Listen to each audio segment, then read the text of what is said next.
Welcome to the podcast Change Leaders, sponsored by the Jack, Joseph, and Morton Mandel School of Applied Social Sciences. Our guest this week is Flavio Marsiglia. After obtaining his BA from Jose E. Rodio Preparatorio Universitario and MSW from School of Social Work, Universidad de la República in Uruguay, Flavio Marsiglia earned his PhD from the Jack, Joseph, and Morton Mandel School of Applied Social Sciences. He is the director of the Global Center for Applied Health Research at the Arizona State University School of Social Work. They conduct substance use prevention research in partnership with universities and communities in Australia, China, Colombia, Guatemala, Kenya, Mexico, Namibia, Nigeria, South Africa, Spain, and Uruguay. He is also the principal investigator of the U54 Specialized Center Health Disparities Research at the Southwest Interdisciplinary Research Center. Most recently, he received COVID-19 research supplements to make testing and vaccination accessible to underserved and vulnerable communities in Arizona. He has published more than 200 peer-reviewed articles and is the co-author with Stephen Kulis and Stephanie Pena of the widely adopted textbook Diversity, Oppression, and Change: Culturally Grounded Social Work. He has received numerous recognitions and awards. Most recently, the American Public Health Association presented him with the 2022 Helen Rodriguez Trias Social Justice Award for his contributions to prevention science and COVID-19 work with vulnerable and underserved communities.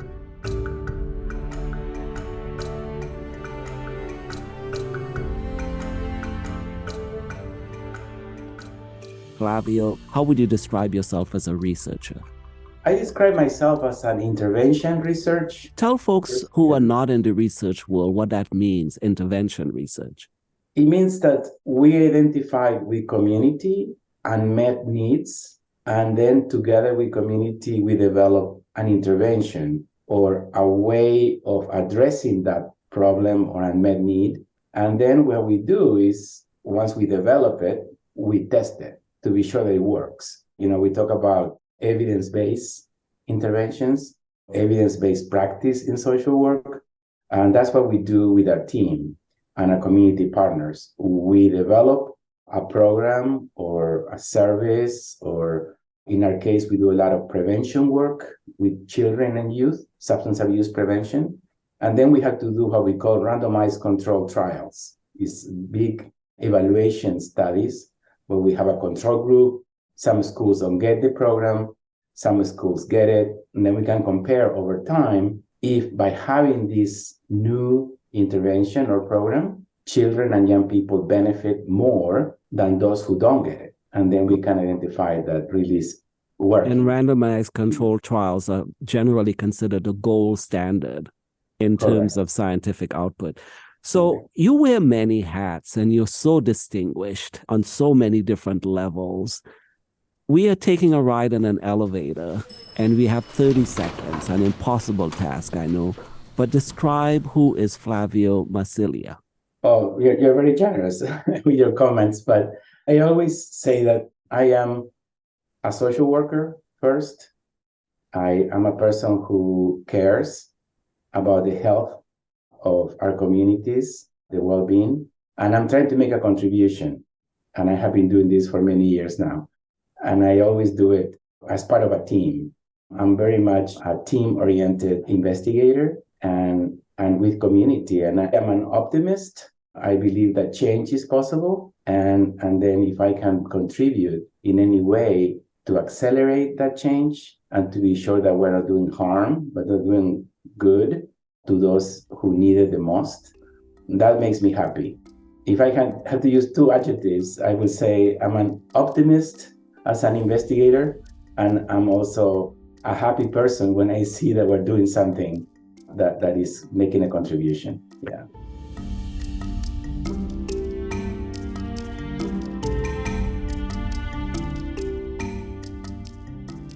Your work has had a big impact on the field in so many different ways. Tell us how you came to this work. It's interesting. Many things for me are connected to Cleveland, although I have been here in Arizona for a long time now. When I was doing my PhD at Mandel, once I finished my coursework and I was working on my dissertation, I was hired by the Cleveland Public Schools as a researcher, first as a social worker in the multicultural bilingual program. And then I became a researcher in the Research and Evaluation Office of the Cleveland Public Schools. And they assigned to me the drug-free schools programs for the whole city to do the evaluation. And that was kind of new to me. And I became really involved in that. And I understood the importance of evaluation and the importance of prevention. And that led me then, once I got my job at ASU as a faculty member, to continue, because I had all those data and I had partners in Cleveland who wanted for me to continue to work with that. And one thing led to another. And then NIH, NIDA, the National Institute on Drug Abuse, under the National Institute of Health, gave me the first grant. And that allowed me to have more resources and to do a better job and to have a very large sample. And that journey has been amazing. I continue to do the work today. Now we do the work not only in the US, but also internationally. And also NIDA, the National Institute on Drug Abuse, gave us a large grant to do something similar in Mexico, a national study in Mexico. And it's an amazing journey in terms of learning and seeing how resilient young people are, how wonderful teachers can be, and their parents, and the importance of prevention. Another way I see myself is as a prevention scientist. I believe that we need to take care of problems before they become a problem, and not to wait because treatment is complicated. Yeah, and it's difficult once people fall into those problems to change behavior. Exactly. So let me ask you an embarrassing question. Over the years, how much research dollars have you secured across your research projects? Yeah, that's embarrassing. But we want an answer because you're so modest. I don't know, but it's quite a bit. I have been funded by NIH since I started basically my academic career, and that's like almost 30 years now. So it's in the tens of millions of dollars, I'm sure. Yeah. But I want to know a little bit more about Flavio, the person. When you were growing up, what did you want to be, and how did you end up becoming a social worker? Yeah, that's interesting. When I finished high school, I wanted to be a diplomat. And I don't know, it was because I like parties and I like to dress up sometimes. It looked very glamorous. Then I went to law school, and that part of the law school, they had a degree on diplomacy. But I was only there for 1 year. And then that was during the dictatorship in Uruguay. I was born and grew up in Montevideo, Uruguay. And we had a military dictatorship. And the students started to get organized against the dictatorship. And there was a whole movement against the dictatorship. And the meetings for the students took place in the School of Social Work. Oh, wow. Everything was kind of a little bit underground. And then I would go to these meetings and started to meet the students from social work. And I said, oh, these are the people I should be with. I didn't feel that connection with my the law school classmates. And I said, wow, this is my family. Wow. And I started to talk to them and learn more about social work. And then I switched from law to social work. And I never regretted that. Wow, what an incredible story. And I hear that from so many distinguished individuals that social work tends to be serendipitous.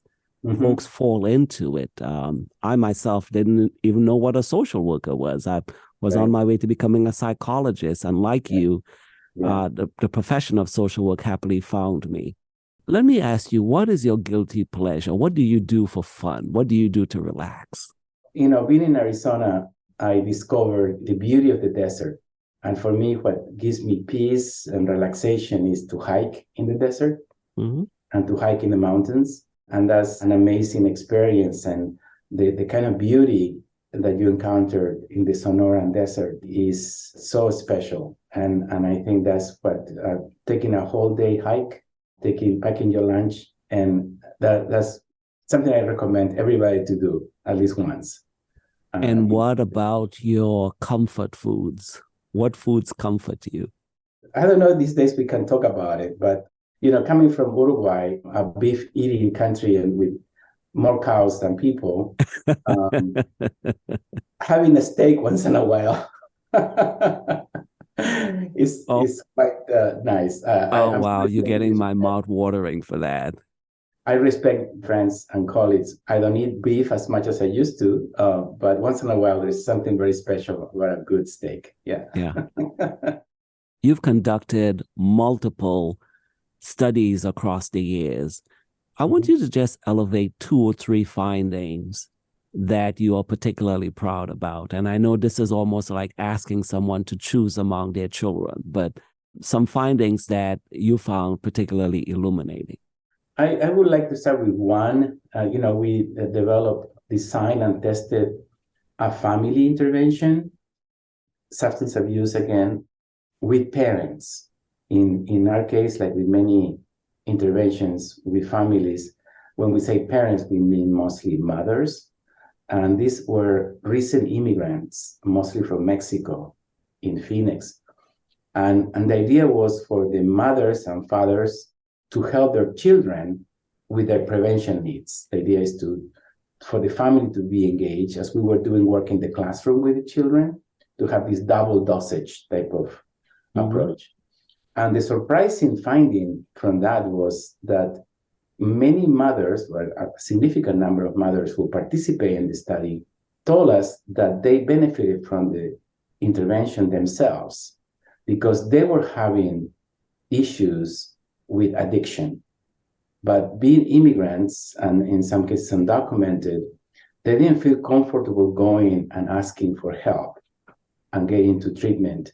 And it was the participating in the study that helped them managed, in most cases, was alcohol and their drinking. And that was quite a surprise because we didn't design the program for the parents. The idea was for the parents to work with their children, but tells us something about the gaps in care in our society and how people find some way to address their needs. And that was, to me, a surprise, but also a nice thing to see and learn from them, and for them to really be honest and tell us about it. Yeah. Yeah. And that is some of the most powerful stories doing the type of work that you do when we work alongside communities that participants sometimes become our teachers. Right. And then more recently, to give you another example, we, because of our NIH, National Institute of Health funding, we received supplements to work with COVID-19. We developed a program with community and went to identify first the most vulnerable communities in Arizona, and then provided testing and then vaccination and public health education. And what was interesting to me as a finding is that we were in a town called Yuma, that's in the border with Mexico and California. And there's a very large farm worker community there. And things that I didn't know about, many of these farm workers cross every morning from Mexico to work in the fields of Arizona. And then they are sent back every night to sleep in Mexico. But they work in this part of the border every day. And it was fascinating to me through our intervention, because we work with community health workers. In Spanish, we call them promotoras. And the connection of these women to these workers and the ability of them to engage them in getting tested at the worst time in the pandemic. And then we had a survey that was part of the requirement from the funding source. And we had graduate students doing the survey while the promotoras were doing the testing and the education. And many farm workers didn't feel comfortable completing their survey. And this community health worker says, what about if we do it? I said, well, but you have to do the training for, human subjects. I said, yeah, we do it. And then they did the training, and they were very proud of getting a certificate in human subjects research. And they were amazing recruiting people for the survey, and it worked extremely well. Then that was a surprise to me, but at the same time, it's like, what a great thing. Who is the researcher here? And Yes. how it taught me how we need to rethink about labels and roles. And Yes. at the end of the day, the more we open up the house and make it, the tent becomes bigger, the more effective we will be, because the quality of the research will be better at the end. Yes. If we continue to see research as an elite experience, only some people with certain letters after their names can participate. Is that research really representative? Is that research of quality? Is that research telling the story we are interested in hearing? Those are the findings in a way that happen through the process more than the outcome. But Yeah, yeah. Such yeah, a great story of all the both direct and indirect benefits, and really challenging and expanding who are the experts. exactly. There are multiple experts And across how these knowledge projects. comes in many different ways. And Yeah. then to expand on our definition of knowledge and science. Yeah, Yeah, yeah. And I can imagine many of these community workers left that project seeing themselves differently with exactly. additional skill sets that they didn't have prior to engaging, but also making incredible contributions Yeah. that was not foreshadowed at the beginning. Yeah, many of them participated recently in the American Public Health Association annual conference, and they presented the findings Wow. Wow. with their team. Also, they're publishing with us. Then is the whole idea of community-based participatory research that we call. You Yeah. know, people participate through the whole process, not only collecting data, but analyzing the data, writing with us. Then their voice comes through. Yeah. Yeah, a true respectful partnership.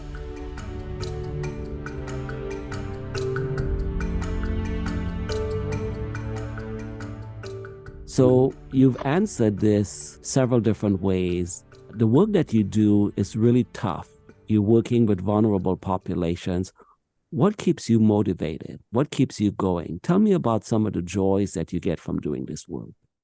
I think with young people, they always give me hope. And just going to the classroom, and now that we're doing more global health work, you know, I remember going to the classrooms in Nairobi, Kenya, and seeing these huge classrooms. They have like 55 children in one classroom, one teacher.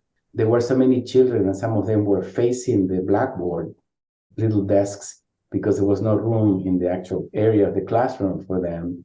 And they were all like so enthusiastic and so welcoming to us, and so eager to learn and to ask questions about the US and who we were. And then we developed the program there, and it worked very well, and talking to the teachers, and then having that privilege of visiting different communities, not only in the US, but also around the world now, and seeing that there is so much potential and there is so much energy that can be channeled the right way, and how our research may be able to help to do that, at least in a small way. And that gives me hope, because when we read the news or watch the news or listen to the news, it's easy to become discouraged, especially in the last few months. But we need to also see the potential for change. And the best way to see that is to be in community, because don't stay in your little, castle. Get out there. And I always say to my students here, travel. It's so important to travel, to experience the world a little bit. And I think all that gives me hope when I'm able to visit with people. Right now, we have a fellow in our center, research fellow from Namibia, and she has been here for 3 months, and she's going back next week already to Namibia. And having her with us for 3 months, she came to be trained in our methods to be able to do one of our studies in Namibia, but as a principal investigator. But we learned so much more from her that we were able to teach anything. And I was talking with her yesterday about that, and she is very humble, and I'm very thankful for the opportunity. But I said, well, we have to thank you. What a great thing. Not only that we go someplace, but also to bring colleagues from other cultures and parts of the world, or even within the US. You are in the Midwest, in Cleveland, and I was in Cleveland for many years. When people ask me where I'm from, I said, I'm from Cleveland, and they look at me funny and say, that's the accent? How in Ohio? I said, yeah, that's the way we talk there. And, being now in Arizona, it's the same country, but such a different context. Yeah. Then we need to do that. We need to get, and then maybe all this polarization we have in politics and everything else, if we get to know each other better and we start to listen to other voices, maybe things will get better. And I hope we have to do more. Wow. Well, that is a hopeful perspective, and certainly one that I endorse. And I think you've highlighted the fact that some folks, even in the same city, because of location, might have a totally different experience. It's like they're in a different country, even within the same city. Exactly. And the beauty of connecting with communities, seeing not only the challenges, but also the beauty and the expertise and the hope that's present in so many communities. So talking about communities, what are some of the countries you've done research in? And you've talked about the vulnerable populations. Yeah. Name a few. In terms of longer presence and amount of research, Mexico, I would put Mexico as number one, because we have been having a very long relationship with our partners there in many cities in Mexico. And also we receive funding from NIH to do larger studies there. And also Mexico is our neighbor. The state of Arizona is a border state. And it's a natural connection there. I would put second Spain. We have done a lot of work in Spain, and also other Latin American countries like Colombia, Uruguay. And we have a special initiative in our center funded by Arizona State University called the African Initiatives, and that's to develop more research and more partnerships in Sub-Saharan Africa. And we are in Kenya, Nigeria, Namibia, and South Africa right now. Wow. Then those will be the main countries at this point, but we are, always exploring other possibilities, and people contact us from different countries. And the number one request that we continue to receive is substance abuse prevention for young people. In many countries, it's a new phenomenon for them. They don't have access to evidence-based prevention programs, and they are concerned and they want to do more, and we engage with them. But I always talk about an anti-colonialist approach to doing that, because it's easy for us from the US with the resources we have and everything else to impose our models and to just land out of nowhere in some country, and they're supposed to do what we do here and expect that will work. Then the reason why we have this fellowship program I mentioned earlier, we really want to engage our partners in the process of designing these interventions, but they tell us, but we don't know how to do it. We don't get trained in intervention research. In many countries, still research is more theoretical than applied. Then by really following this anti-colonial approach that we call it, we try to really have true participation and co-leadership, and not impose our ideas and methods on our partners, but to do it together. Yeah. And that's so important, not exporting Western ideologies, but really starting from the ground up, based on where people are located and what they need.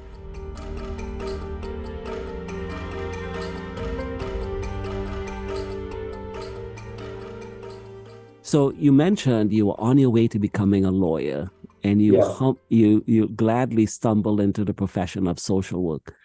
As a social worker and as a social work researcher, if you can revisit certain chapters of your life and have the benefit of an author in terms of rewriting certain chapters, are there one or two things you would do differently? Not really. I'm happy with my own journey as it was. I think some things I did because life happened. They were not planned, like my PhD in social work at Mandel. I was in Cleveland with an exchange program for social workers, the Cleveland International Program or Council of International Programs for Social Workers. And the idea was to be in Cleveland for a year. And then I need to go to Italy to be a guest professor in Verona. And I did that for 6 months. And then I was going back to Uruguay to practice social work. That was my idea. But then when I was in Cleveland, I met, because we took some classes at Mandel and met professors there, and they said, why don't you do a PhD with us? And I said, well, I don't know. I'm going back, you know. And I said, well, think about it when you're in Italy. And I thought about it. And I said, well, why not? I will apply. And I said, I have a ticket anyway to go to the US because I need to take my second flight from Miami to Uruguay. Then, you know, nothing to lose. I applied and I got accepted, to my surprise. And then I went back to Cleveland and it changed my life completely. Of course, I became officially an immigrant, and that's an identity that you also develop. And it was a transition that was not that difficult because Cleveland was very welcoming to me. It is a welcoming city. And the communities in Cleveland, the partners, the university, then that's what maybe I can say to answer your question. Is not that I have any regrets, but it's like sometimes what I was planning to do didn't happen, and it happened in a different way. But I embraced that. I think it was all for the better, and it challenged me sometimes. English, as you know, is not my first language. Starting a PhD program in English was not easy, but I took the challenge and I say, you know, I will work hard, and you overcome whatever limitations come from not speaking English as a first language, and then you do it. And I always encourage students who come from different backgrounds and they have doubts and I don't know if I can do this. I say, yeah, you can do it. And telling them about my story sometimes help them too. Yeah. Wow. Well, it sounds like life pushed you towards your destiny.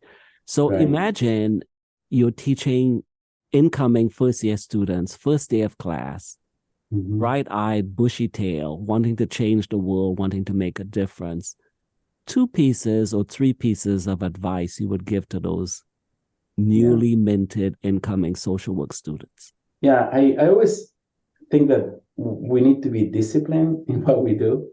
To have some discipline is good, to organize our time, especially when we're young and we're starting a profession like social work. We may have very big plans and get involved in too many things. And then at the end, we fail because we are trying to do too much all at once. Then to be disciplined, to organize our time, our energy, to take care of ourselves is key. And also to work with others, you know, to value community, to value teams, to know that you cannot do everything yourself. I think that's important. And then to have a goal, to have a plan, even if your plan changes, as it changed with mine. It's always good to know where you're going, even if then you have to revisit it. Believe in yourself. It's okay to have self-doubt. We all do. But get up the next morning and say, you know, I will do it some other way if I didn't succeed in something. But don't give up. Keep going, because you know what you want to do, and you have a good idea and you have potential, and believe in that. Yeah. Well, great pieces of advice. Invest in yourself, be disciplined, engage in self-care, and have a plan, but also be open to where life will take you. Yeah. Great pieces of advice.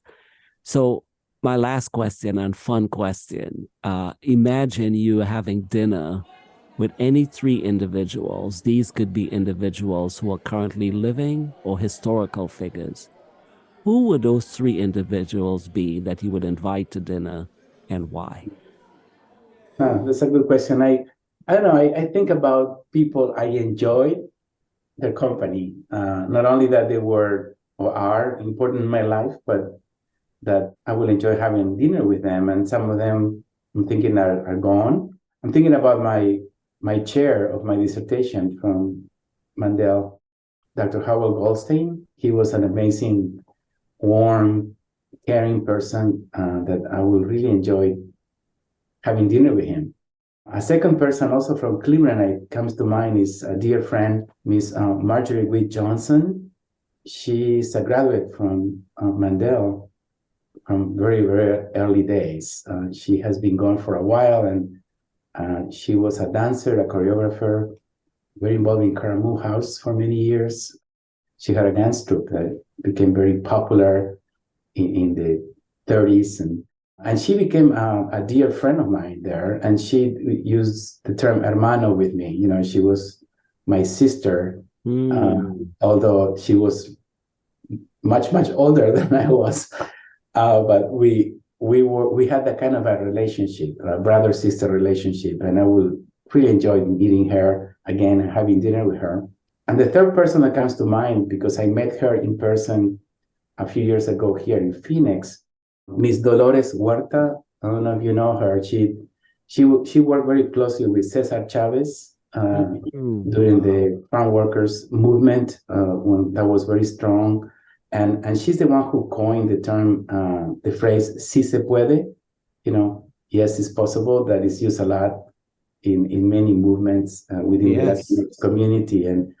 And she came to ASU, and I kind of hosted her, and we went to different classrooms, and she was amazing with the students, you know, a woman that had so much experience, an amazing leader, but she was so humble and so caring in talking to our social work students. And I said, wow, what an amazing lady. And having dinner with her would be spectacular. We did already once, but having dinner again with her would be great.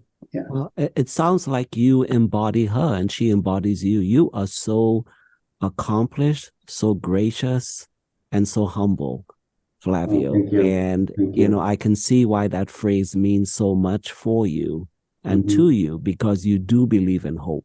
And that's a wonderful note to end on. Thank you for just being such an incredible ambassador, not only for the Mandel School, but for the profession and communities at large that are hungry for reciprocal research in a way that's dignified. You've certainly set the standard for that. So thank you, Dexter. You're very generous. Thank you so much for spending your time with us. Thank you.